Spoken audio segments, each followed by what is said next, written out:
விநாயகரை எந்தெந்த பொருட்களில் செய்து வழிபட்டால் என்ன பலன்கள் தெரிஞ்சுக்கலாங்களா? விநாயகரை மண்ணால் செய்து வழிபட்டால் ஆரோக்கிய வாழ்வு அருள்வார்.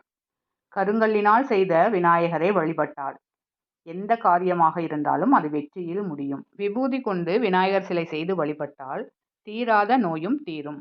குங்குமத்தால் செய்யப்பட்ட விநாயகரை வழிபட்டால் செவ்வாய் தோஷம் விலகும். சந்தனத்தால் செய்யப்பட்ட பிள்ளையாரை வழிபட்டால் குழந்தை பாக்கியம் கிடைக்கும். உப்பு கொண்டு பிள்ளையார் சிலை செய்து வழிபட்டால் பகைவர்கள் தொல்லையிலிருந்து விடுபடலாம்.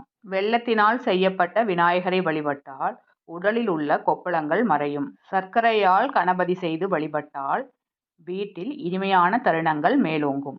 மஞ்சளால் செய்யப்பட்ட விநாயகரை வழிபட்டால் சகல சௌபாக்கியங்களையும் அருள்வார். பசுவின் சாணத்தால் செய்யப்பட்ட விநாயகரை வழிபட்டால் அனைத்து தோஷங்களும் நீங்கி வீட்டில் விரைவில் சுப நிகழ்வு நடக்கும். வெள்ளரிக்கில் செய்யப்பட்ட பிள்ளையாரை வழிபட்டால் பில்லி சூனியம் அகலும். கோதுமையால் செய்யப்பட்ட விநாயகரை வழிபட்டால் ஒளிமயமான வாழ்வு அமையும். வாழைப்பழத்தால் செய்யப்பட்ட விநாயகரை வழிபட்டால் கணவன் மனைவி இடையே ஒற்றுமை அதிகரிக்கும்.